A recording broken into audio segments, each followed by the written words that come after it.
하나님의 말씀은 느헤미야 10장 28절에서 39절의 말씀입니다. 느헤미야 10장 28절에서 39절의 말씀을 함께 교독하겠습니다.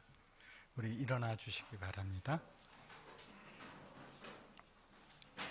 그 남은 백성과 제사장들과 레위 사람들과 문지기들과 노래하는 자들과 느디님 사람들과 및 이방 사람과 절교하고 하나님의 율법을 준행하는 모든 자와 그들의 아내와 그들의 자녀들 곧 지식과 총명이 있는 자들은 다 그들의 형제 귀족들을 따라 저주로 맹세하기를 우리가 하나님의 종 모세를 통하여 주신 하나님의 율법을 따라 우리 주 여호와의 모든 규명과 규례와 율례를 지켜 행하여 우리의 딸들을 이 땅 백성에게 주지 아니하고 우리의 아들들을 위하여 그들의 딸들을 데려오지 아니하며 혹시 이 땅 백성이 안식일의 물품이나 온갖 곡물을 가져다가 팔려고 할지라도 우리가 안식일이나 성일에는 그들에게서 사지 않겠고 일곱째 해마다 땅을 쉬게 하고 모든 빛을 탕감하리라 하였고 우리가 또 스스로 규례를 정하기를 해마다 각기 세겔의 3분의 1을 수납하여 하나님의 전을 위하여 쓰게 하되 곧 진설병과 항상 드리는 소제와 항상 드리는 번제와 안식일과 초하루와 정한 절기에 쓸 것과 성물과 이스라엘을 위하는 속죄제와 우리의 하나님의 전의 모든 일을 위하여 쓰게 하였고 또 우리 제사장들과 레위 사람들과 백성들이 제비 뽑아 각기 종족대로 해마다 정한 시기에 나무를 우리의 하나님의 전에 바쳐 율법에 기록한 대로 우리의 하나님 여호와의 제단에 사르게 하였고 해마다 우리 토지 소산의 만물과 각종 과목의 첫 열매를 여호와의 전에 드리기로 하였고 또 우리의 맏아들들과 가축의 처음 난 것과 소와 양의 처음 난 것을 율법에 기록된 대로 우리 하나님의 전으로 가져다가 우리의 하나님의 전에서 섬기는 제사장들에게 주고 또 처음 익은 밀의 가루와 거제물과 각종 과목의 열매와 새 포도주와 기름을 제사장들에게 가져다가 우리의 하나님의 전에 여러 방에 두고 또 우리 산물의 11조를 레위 사람에게 주리라 하였나니 이 레위 사람들은 우리의 모든 성읍에서 산물의 11조를 받는 자임이며 레위 사람들이 11조를 받을 때에는 아론의 자손 제사장 한 사람이 함께 있을 것이요 레위 사람들은 그 11조의 10분지 1을 가져다가 우리 하나님의 전 곳간의 여러 방에 두되 곧 이스라엘 자손과 레위 자손이 거제로 드린 곡식과 새 포도주와 기름을 가져다가 성소에 그릇들을 두는 골방 곧 섬기는 제사장들과 문지기들과 노래하는 자들이 있는 골방에 둘 것이라. 그리하여 우리가 우리 하나님의 전을 버려두지 아니하리라. 아멘. 오늘은 이병문 목사님께서 코로나 시대의 회개라는 제목으로 말씀 전해 주시겠습니다.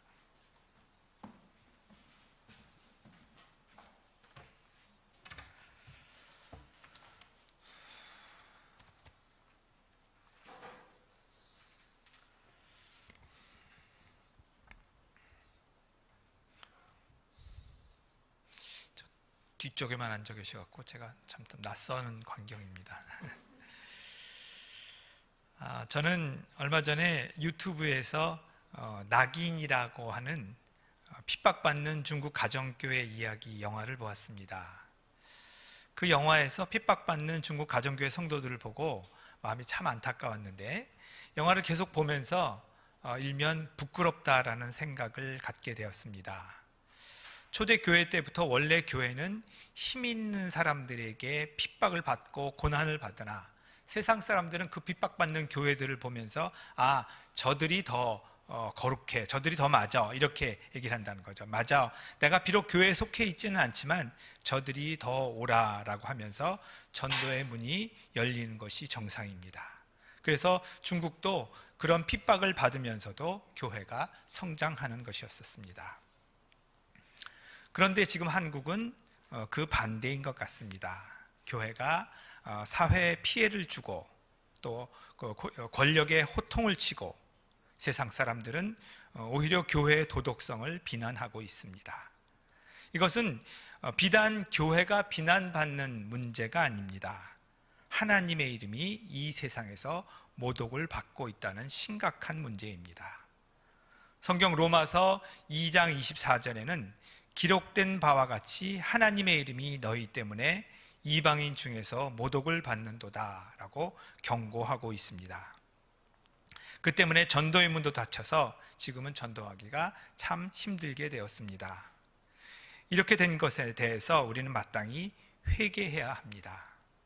저희의 무지와 죄로 인해 하나님의 이름이 모독을 받고 있습니다.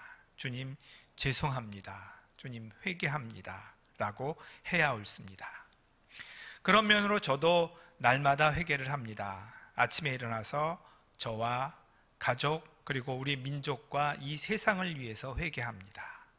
기도하는 시간마다 회개 기도를 합니다. 근데 회개 기도를 하기 시작하면 회개할 게 자꾸 생각납니다. 삶 가운데 회개할 것이 정말 많은 모양입니다. 그런데 저는 어느 날 문득 이런 생각이 들었습니다. 날마다 회개한다는 것이 맞나? 이런 의문을 가졌습니다. 왜냐하면 대학 때 성경 공부를 배우면서 회개는 우리가 예수님을 영접할 때 돌이키기 위해 한 번 하는 것이고 이후에는 매일의 삶 가운데 생각나는 죄를 자백하면 된다라고 배웠기 때문입니다. 성경 요한일서 1장 9절에서도 만일 우리가 우리의 죄를 자백하면 그는 미쁘시고 의로우사 우리 죄를 사하시며 우리를 모든 불의에서 깨끗하게 하실 것이요 라고 말하고 있습니다. 그래서 우리가 겸손한 마음으로 날마다 회개합니다 라고 말할 수는 있지만 그것이 잘못된 것은 아닌가라는 생각을 해봤습니다. 그래서 이 기회에 회개와 자백이 어떻게 틀린가를 좀 알아보았으면 합니다. 회개와 자백. 회개는 그리스도께 돌아올 때 한 번만 필요하고 매일 삶 가운데 지은 죄는 자백하는 것이 맞다라는 그런 말은 일면 맞고 일면 틀린 말입니다. 이는 따지기를 좋아하는 서양의 신학자들이 구분해 놓은 것이지 그 두 가지를 무자르듯이 이렇게 구분할 수는 없습니다. 먼저 회개는 메타노에오라고 하는데 이는 그리스어로 메타노에라고 하는데 이는 다르다라는 뜻의 메타 그런 단어와 생각하다라는 뜻의 노에오라는 단어의 합성어입니다. 즉 자신의 삶에 대한 깊은 성찰을 통해 우리의 생각, 우리의 말 그리고 우리의 행동을 근본적으로 바꾼다라는 의미의 그런 단어입니다. 영어로는 repentance라고 하지만 의미상 돌이킨다, 우리의 행위 전 인격과 행위를 돌이킨다라면은 return이라고 이런 단어와 가장 가깝다고 볼 수 있습니다. 즉 자기의 잘못을 깨닫고 결심함으로 행동을 바꾸는 것을 의미합니다. 이에 반해서 자백, confess 자백은 그리스어로 호몰로게오라고 하는데 이는 꽃같이라는 뜻의 호모스라는 단어와 말하다라는 뜻의 레게오라는 단어의 합성어입니다. 이는 우리의 잘못을 입으로 말하다 혹은 시인하다라는 뜻입니다. 즉 회개와 자백은 그것이 말로 그치느냐 아니면 행동으로까지 옮겨지느냐의 차이인 것이지 그것이 한 번 하느냐 매일 생활 가운데 여러 번 하느냐의 구별은 아닙니다. 회개는 확실하게 행동과 삶의 방향을 바꾸는 것을 의미하기 때문에 우리가 어느 날 입으로 자백했다고 해서 그것을 다 회개했다라고 볼 수는 없습니다. 예를 들어서 우리나라에는 마약하는 사람이 많지는 않지만 마약하는 사람이 제가 마약을 손댄 것을 후회합니다. 주님 잘못했습니다. 앞으로는 절대 안 하게 해주십시오 라고 기도하면서 아직도 주머니에 마약이 있다면 그 사람은 회개했다라고 볼 수 없습니다. 그런 면으로 우리는 날마다 삶 가운데의 죄를 자백할 뿐만 아니라 행동으로 옮기는 회개를 하는 것, 날마다 회개가 옳다라고 봅니다. 하지만 코로나 시대의 신앙생활은 행동 결핍의 시대로 우리를 몰고 가는 것 같습니다. 예를 들어서 이전에는 예배를 드리기 위해 교회 오기 위해서 차를 타고 지하철을 타고 교회까지 와야 합니다. 대전은 좀 시간이 좀 적게 걸리지만 전 서울 사람이라서 교회 가는 것은 무조건 1시간 걸린다라고 생각을 하고 있습니다. 그래서 어떤 때는 주차하는 것만 해도 10분, 15분이 걸립니다. 다시 집에 돌아가는데도 또다시 1시간이 걸립니다. 교회 오려면 기본이 2시간 소요되는 일입니다. 그런 수고를 하고 왔으니까 교회 와서 예배도 드리고 좀 비교적 긴 시간의 예배도 드리고 성경 공부도 하고 식사도 하고 목장 모임까지 다 몰아서 하기를 원합니다. 시간을 들여서 왔으니 뿌리를 뽑기를 원합니다. 이처럼 교회 생활은 많은 노력과 행동을 필요로 했습니다. 하지만 코로나 시대가 오면서 우리는 예배에 들어가기 위해서 클릭 2번만 하면 됩니다. 우리의 예배가 적은 노력으로 들어가는 예배이기 때문에 예배의 가치를 낮게 볼까봐 걱정됩니다. 청년부에서는 지난주부터 그룹별 모임을 시작했습니다. 우리가 우리의 시간, 우리의 이런 방식으로는 청년부에 많은 사람들이 들어올 수가 없으니까 우리가 찾아가자라고 해서 우선 두 개의 그룹으로 나눠서 인터넷으로 일종의 목장 모임을 한 것입니다. 다른 교회의 목장 이야기도 들어봤는데 목장 모임을 인터넷으로 하니까 운전 중에 들어오는 사람도 있고 커피숍에서 목장 모임에 들어오는 경우들이 종종 있다라고 합니다. 하여간 코로나 시대는 적은 노력으로 모임에 들어오기 때문에 모임을 가볍게 여길 우려가 있습니다. 물론 코로나 시대에는 주님을 만나기 위해서 굳이 교회까지 가거나 어떤 특별한 장소를 가지 않아도 되기 때문에 삶 속에서 주님과 동행할 수 있다는 장점도 되지만 대가를 지불하지 않는 정말 참을 수 없는 가벼움이 있습니다. 그처럼 코로나의 시대의 신앙은 행동 결핍 시대를 가져올 수 있다는 것입니다. 그래서 코로나 시대의 신앙생활에는 행위를 더욱 강조할 필요가 있다라고 봅니다. 앞서 말씀드린 것 같이 회개는 행동이 꼭 따라가야 하는데 특히 코로나 시대의 회개에는 행동으로까지 옮겨져야 한다는 것입니다. 이를 위해 느헤미야에서 행동으로 옮겨지는 회개를 배우기를 원합니다.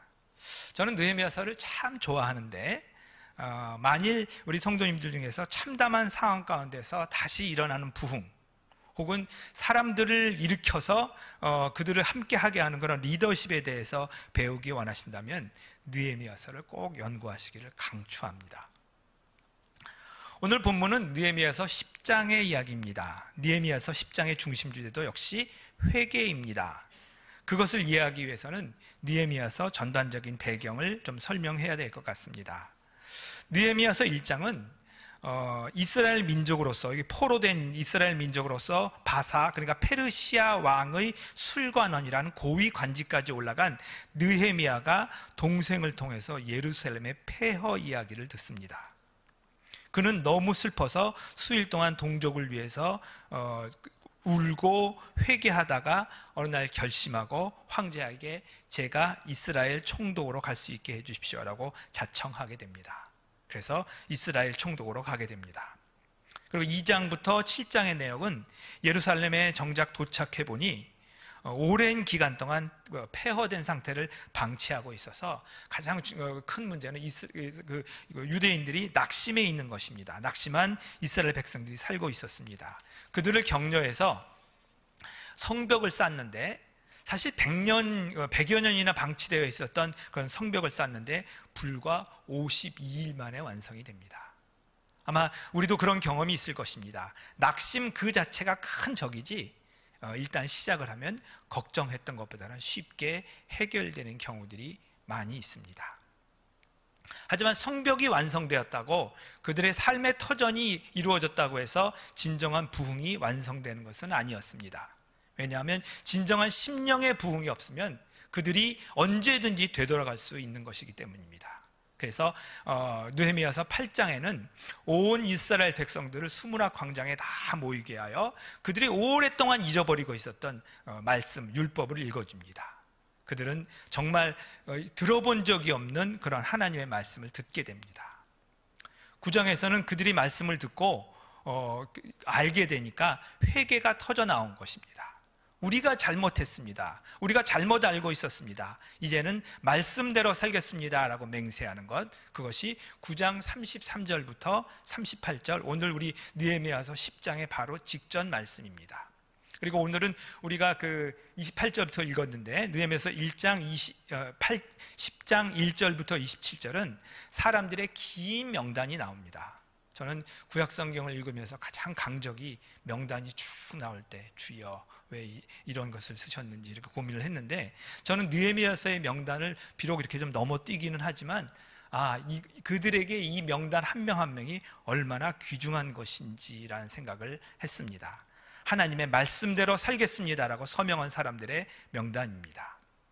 그리고 오늘 그 본문의 10장 29절에는 그들이 다 그들의 형제 귀족들을 따라 저주로 맹세하기를 우리가 하나님의 종 모세를 통하여 주신 하나님의 율법을 따라 우리 주 여호와의 모든 계명과 규례와 율례를 지켜 행하며 라고 한 그 내용이 오늘 본문의 이제 시작입니다.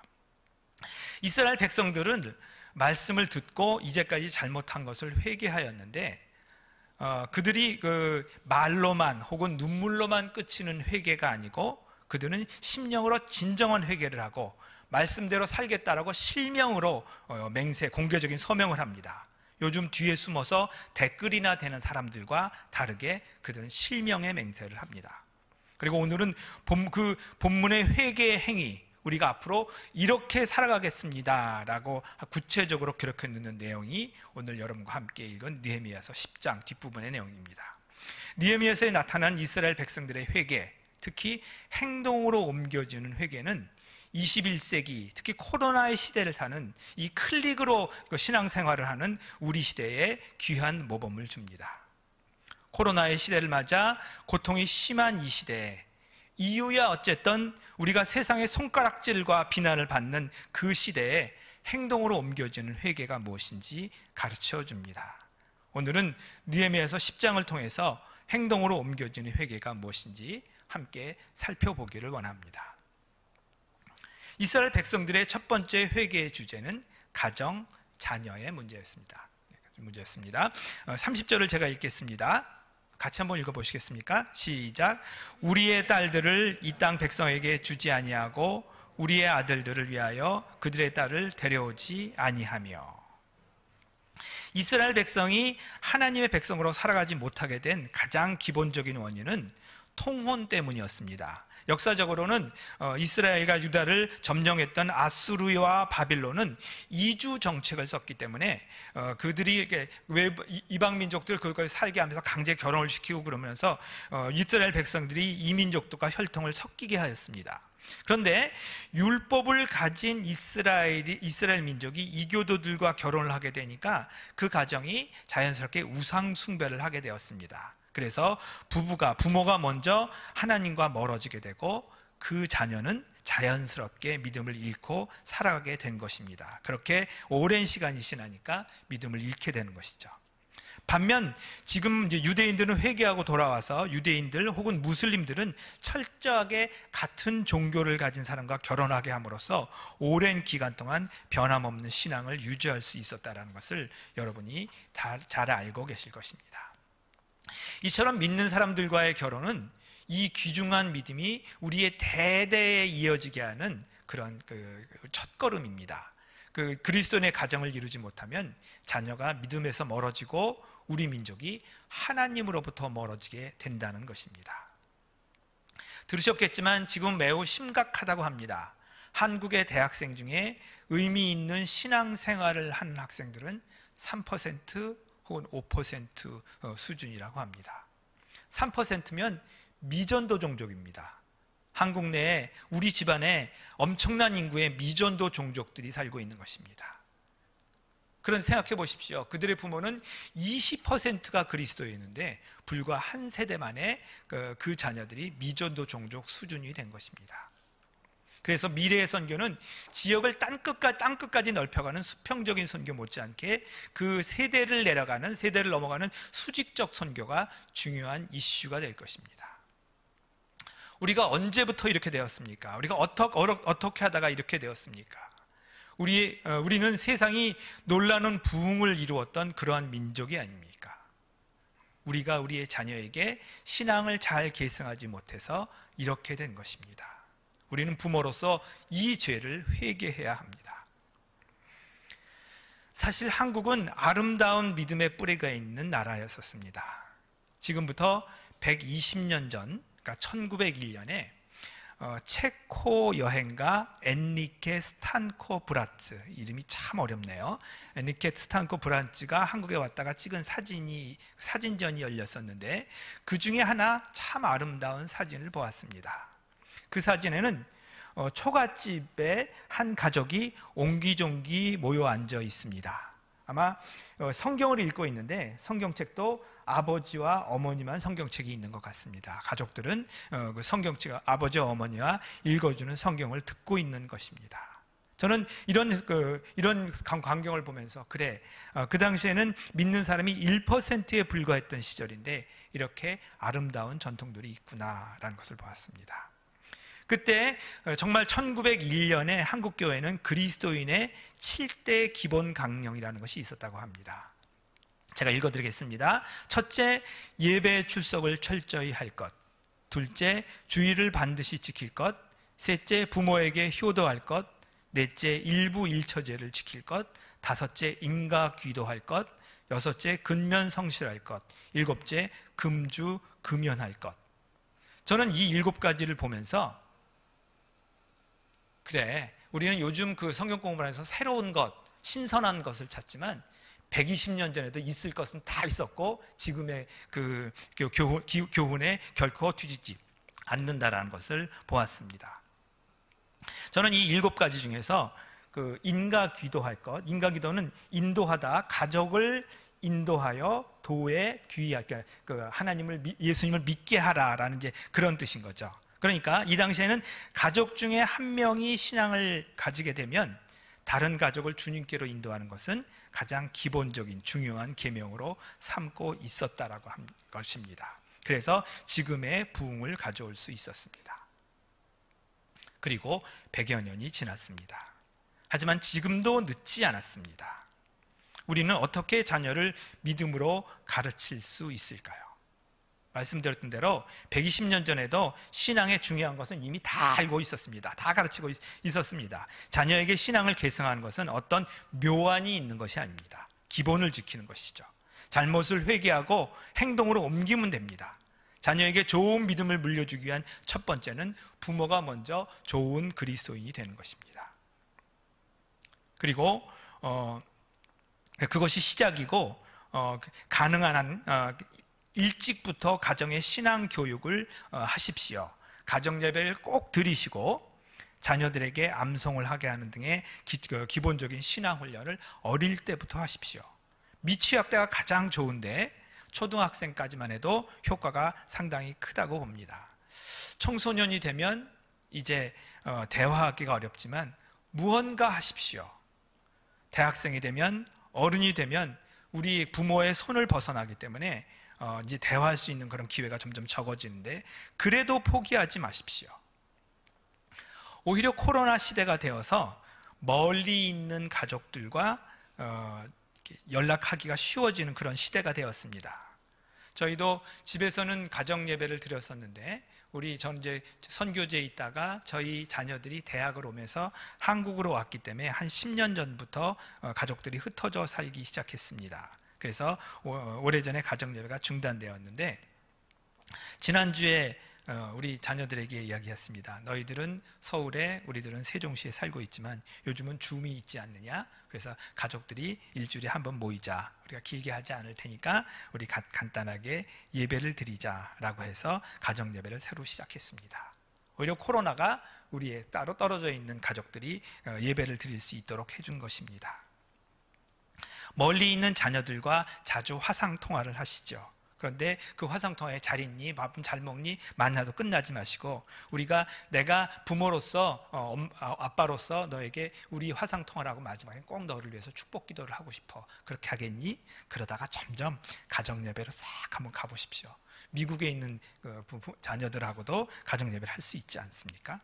제 말씀은 힘들지만 옛날과 달라졌지만 무언가 해보라, 무언가 행동으로 옮기라라는 얘기입니다. 자녀들의 믿음 생활이 걱정되십니까? 그 대부분은 부모의 책임입니다. 그러면 회개로부터 시작을 하십시오. 하지만 그 회개는 반드시 행동으로 옮겨져야 합니다. 오늘부터 자녀의 믿음을 위해서 무언가 하십시오. 자녀가 믿음으로 멀어지면 부모로서는 가장 부끄러운 일이 되고 가장 후회되는 일이 될 것이기 때문입니다. 자녀를 위한 회개가 첫 번째 단계였습니다. 귀국한 그 이스라엘 백성들의 두 번째 회개는 32절에서 34절에 나옵니다. 제가 그 부분을 읽어보겠습니다. 31절부터네요. 혹시 이 땅 백성이 안식일에 물품이나 온갖 곡물을 가져다가 팔려고 할지라도 우리가 안식일이나 성일에는 그들에게 사지 않겠고 일곱째 해마다 땅을 쉬게 하고 모든 빚을 탕감하리라 하였고 또 우리가 또 스스로 규례를 정하기를 날마다 각기 세겔의 3분의 1을 수납하여 하나님 전을 위하여 쓰게 하되 곧 진설병과 항상 드리는 소제와 항상 드리는 번제와 안식일과 초하루와 정한 절기에 쓸 것과 성물과 이스라엘을 위하는 속죄제와 우리 하나님의 전의 모든 일을 위하여 쓰게 하게 하였고 그리고 또 우리 제사장들과 레위 사람들과 백성들이 제비를 뽑아 각기 종족마다 해마다 정한 시기에 나무를 우리 하나님의 전에 바쳐 율법에 기록한 대로 우리 하나님 여호와의 제단에 사르게 하였고 31절에서 34절은 어떤 내용입니까? 크게 안식일을 다시 지키겠습니다 라는 결심, 그 다음에 해마다 규례와 절기를 지키겠습니다 라는 그런 결심, 그 다음에 정한 시기에 제사가 있게 하겠습니다 라는 그런 결심입니다. 마땅히 지켜야 될 그런 절기, 나를 지키지 못한 것에 대한 회개와 그것을 바로잡는 그런 행위입니다. 그런데 이 세 가지에는 공통점이 있습니다. 무엇입니까? 바로 시간에 대한 회개입니다. 이스라엘 사람들 말씀을 듣고 깨달은 범죄는 우리가 마땅히 드려야 할 시간을 드리지 않았다라는 것입니다. 마찬가지로 우리 그리스도인이 흔히 범하는 범죄는 마땅히 드려야 할 시간을 드리지 않고 내 마음대로 사용하는 것입니다. 하나의 행위는 하나의 범죄를 낳겠지만 우리가 시간을 잘못 사용한다면 많은 범죄의 근원이 됩니다. 여러분은 하나님 앞에서 시간을 부끄럽지 않게 사용하십니까? 저는 최근 구글 타임라인을 사용하기 시작했습니다. 며칠 지나고 보면 제가 들렀던 곳, 심지어 커피숍, 어제는 제가 자전거를 탔는데 자전거 타고 어디 갔었는지까지 다 나옵니다. 저는 그런 것을 보고 신기하기도 했지만 두렵기도 했습니다. 여기 내 사생활이 다 기록되는구나. 그런데 구글만 우리의 시간을 보고 있는 것이 아니고 하나님도 아십니다. 우리의 앉고 일어섬을 보고 계십니다. 언젠가 우리는 하나님 앞에 서서 우리의 시간 사용을 판단받아야 할 것입니다. 코로나19, 눈에 보이지도 않는 작은 바이러스가 세상을 바꾸어 놓았습니다. 갑자기 예상치 못한 시간이 우리에게 주어졌습니다. 사실 그 시간은 하늘에서 뚝 떨어진 것은 아니잖아요. 24시간은 마찬가지잖아요. 원래 그 시간은 우리의 것이었고 우리의 곁에 있었는데 이제까지 그 시간들을 누구에게 주면서 살아왔는지 모르겠습니다. 이제 이 시간이 우리의 손으로 돌아왔으니까 나의 가족에게, 나에게, 나의 사랑하는 사람들에게, 그리고 이 자연에게 무엇보다 주님께 돌려드려야 할 것입니다. 어떠십니까? 코로나로 인하여 삶이 많이 바뀌었죠. 그 중에는 긍정적인 것도 있습니다. 저녁에 주말에 갑자기 많은 시간이 많아졌죠. 그래서 가족들을 위해서, 주님을 위해서 교제의 시간으로 쓸 수 있습니다. 그러면 좋지요. 근데 그 많은 시간을 우리가 낭비하는 경우도 많죠. 요즘 넷플릭스 가입자가 굉장히 많이 늘었다고 합니다. 저도 확실히 TV 보는 시간이 과거보다 많이 늘어난 것 같습니다. 올해는 선교사 훈련이 2번이나 있었고 나름대로 바빴다라고 생각을 했는데, 주말에 시간이 있을 때 제가 전에부터 보고 싶었던 것이 뭐냐면 중국 그 삼국지 95편 시리즈가 있습니다. 그게 정말 명작이거든요. 근데 그걸 보기 시작했는데 제가 2달 만에 지금 80편을 보고 있습니다. 그러니까 시간이 많았던 거예요. 시간이. 그래서 내가 이렇게 많은 시간을 TV 앞에 앉아 있구나라고 느꼈습니다. 정말 저도 회개할 것이 많은 사람입니다.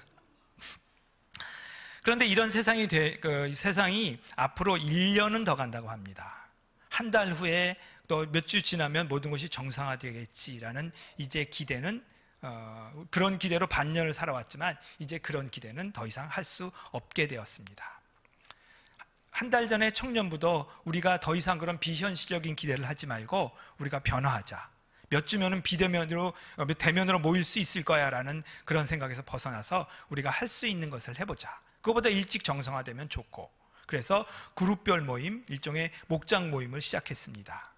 모이지 못한다고 손 놓고 있지 말고 인터넷을 통해서, 청년들은 인터넷을 쉽게 접근하니까 비록 독서실에서도 들어오고 헬스클럽에서도 들어온다 할지라도 우리가 그들을 찾아가자. 자주 모이고 대신 한 번의 모임은 1시간을 넘지 않게 하자. 왜냐하면 그들이 클릭 2번도 들어왔기 때문에 그것에 오래 머물게 할 수가 없다라는 거죠. 청년부에서는 한두 달 전에 그 카톡방, 성경 읽기 카톡방을 만들었습니다. 지난번에 김용대 선교사님이 오셔서 아이디어를 주셔갖고 제가 그날 우리 성경 읽기 카톡방을 만드는데, 이건 간단합니다.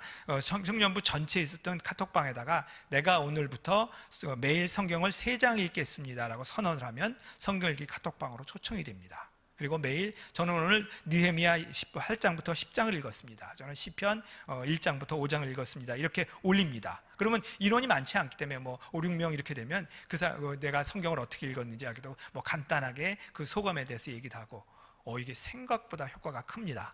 그러니까 그런 식으로 우리가 비대면 사회가 되면서 할 수 있는 일, 손 놓고 있지 말고 할 수 있는 일을 해야 된다는 겁니다. 회개 2번째는 시간 사용에 대한 회개이었습니다. 회개는 행동으로 옮겨져야만 회개입니다. 가만히 TV 앞에 앉아서 시간을 잘 사용하게 되기를 기대하지 마십시오. 시간을 잘 사용하기 위해서 무언가 행동하십시오. 교회에서 인터넷으로 성경 공부를 시작했는데 그 성경 공부 안에 들어가십시오. 이 기회에 좋은 강의도 들으시고 된다면 밀어놓았던 자격증도 도전을 해보십시오. 이제 교회당 아니더라도 우리의 집이 기도하는 곳이 되기를 바랍니다. 그렇게 시간의 회개가 2번째였습니다. 귀환한 이스라엘 사람들의 3번째 회개는 그들이 마땅히 드려야 될 헌물을 드리지 않은 것에 대한 회개입니다. 재물의 회개인 것이죠. 그들의 헌물은 첫 태생, 첫 열매, 헌물 11조 등 여러 가지가 있었습니다. 이스라엘 사회에서는 이것이 없어지면 레위인들과 제사장들이 먹을 것이 없어지기 때문에 성전을 떠나게 되고 자연히 여호와 하나님께 드리는 제사가 그쳐지게 됩니다. 그래서 이스라엘 백성들은 제사가 멈춰진 죄를 회개하고 그것을 돌이킬 맹세를 합니다. 제가 36절에서 39절 다 읽지는 않겠습니다. 거기 보면 36절에 가축의 처음 난 것과 소와 처음 난 양의 처음 난 것을 하나님께 드린다. 또 37절에 보면 또 처음 익은 밀의 가루와 거제물과 각종 과목의 열매와 새 포도들을 하나님께 드린다. 그리고 뒤에 보면 우리의 산물의 11조를 레위 사람들에게 준다. 그리고 레위 사람들은 다시 11조에 11조를 드려서 곳간에 쌓아두고 제사장들에게 준다. 이제 이런 이야기들이 있습니다. 예, 회개의 마무리, 회개의 끝판왕은 뭐니 해도 머니의 회개입니다. 왜냐하면 모든 죄가 돈으로 귀결되기 때문입니다. 성경도 돈을 사랑함이 일만하게 뿌리라고 말씀하고 있습니다. 저는 일전에 청와대 고위직 중에서 부동산을 여러 채 가지고 있는 사람들이 문제가 되었는데 빨리 팔아라 라고 압력을 넣었더니 결국 팔지 않고 버티다가 청와대를 떠나는 것을 보았습니다. 전 그들을 보면서 돈의 힘이 저렇게 크구나라는 것을 보았습니다. 그래서 감리교 창시자 요한 웨슬레는 진정한 회개는 지갑이 회개하는 것이다 라고 말했습니다. 헌금의 이야기는 담임 목사님이 강단에서 언급하기 곤란한 때가 있습니다. 저도 협동 목사의 신분으로 교회 헌금에 대해서 이야기하기 쉽지 않습니다.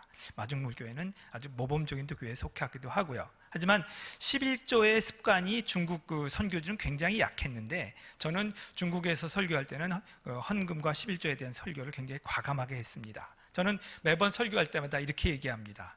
여러분이 1000만 금을 헌금해도 제 주머니에는 1원 한 푼도 들어가지 않습니다. 그렇기 때문에 제가 과감하게 하나님의 명령에 대해서 이야기합니다. 그래서 중국의 사역이 제가 했던 중국 사역이 재정적으로 자립을 할 수 있었고, 제가 그것을 떠나올 때도 큰 문제가 없이 떠나올 수 있었습니다. 저는 지금 11조의 이야기를 하려는 것이 아닙니다. 반대로 10의 구조 이야기를 하려고 합니다. 왜냐하면 11조는 원래 내 손에 남아있는 10분의 9도 하나님의 뜻대로 사용하겠습니다 라는 의미로 드리는 것이기 때문입니다. 11조는 우리 손에 있는 모든 재물이 다 주님의 것인데, 대표로 10분의 1을 드리니 나머지 10분의 9도 주님의 뜻에 맞게 사용하겠습니다 라는 의미입니다. 저는 선교사의 신분이지만 직장 생활도 해보았기 때문에 헌금에 성도들의 얼마나 피와 땀이 서려 있는지를 알고 있습니다. 신임 선교사들을 훈련할 때도 선교 헌금은 1원 한 푼까지 부끄럽지 않게 사용해야 한다고 강조합니다. WMTC에서 근무할 때도 스태프들에게 하는 잔소리 중 하나가 재물에 대한 부분입니다. 이것은 성도님들의 피와 땀이 어린 헌금이다 라는 것을 결코 잊어서는 안 된다라고 반복해서 이야기합니다. 이처럼 재물 사용은 1원 한 푼까지도 하나님의 뜻에 맞게 잘 사용해야 하는 것입니다. 이게 쉽습니까? 이렇게 1원 한 푼까지 하나님의 뜻에 맞게 사용하는 게 쉽지 않죠. 사실 내 돈을 가지고 어디 가난한 사람을 구제하려고 해도 누가 정말 필요한 것인지, 그리고 나의 돈이 정말 잘 쓰고 있는지 이거 따지기가 쉽지 않습니다. 어떤 때는 그런 줄 알고 줬는데 그가 생각보다 돈이 많은 사람이다 이렇게 할 때 그 배신감, 이런 것을 느끼게도 되지요. 그런 면으로 저는 그 재물을 가장 잘 사용하는 방법 중에 하나는 좋은 공동체에 속하는 것입니다. 그 공동체에 헌금하고 그 공동체가 가장 좋은 곳에 사용하게 하고, 우리는 그 공동체가 좋은 곳에 헌금하는지 잘 관리하는지 감독하는 것입니다. 재물이라는 주제는 예수님께서 언급하신 두 번째로 많이 언급하신 주제일 만큼 굉장히 중요한 주제입니다. 그래서 오늘 이 짧은 시간에 언급하기는 적절치 않으니 이 정도 하겠습니다.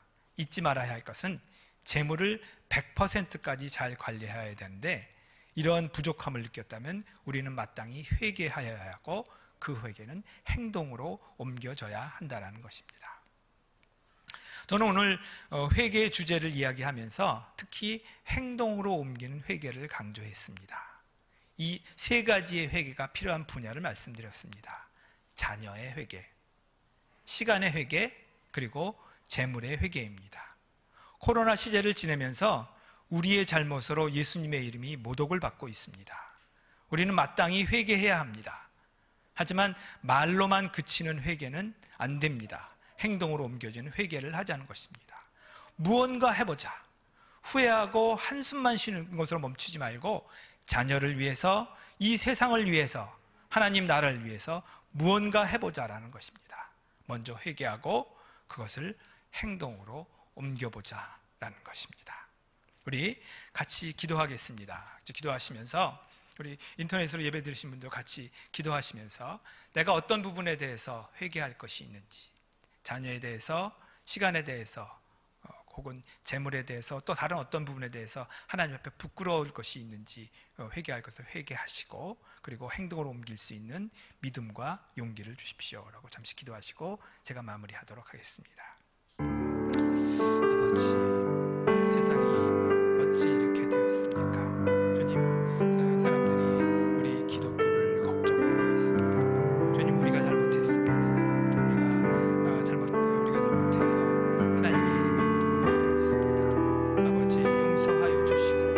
우리가 이 세상을 정말 구원하기 위해서 무엇을 해야 되는지 가르쳐 주시옵소서. 주님, 자녀들이 교회를 떠나고 있습니다. 믿음을 떠나고 있습니다. 하나님, 우리가 그들을 위해서 무엇을 해야 되는지 가르쳐 주십시오. 우리의 잘못입니다. 하나님, 그러나 주님, 우리가 늦지 않았습니다. 가르쳐 주시옵소서. 하나님, 이제 우리가 믿음의 이 코로나 시대를 맞아 믿음으로 회개하고 하나님, 다시 이 땅을 고쳐주시고 하나님 만복하여 주시옵소서.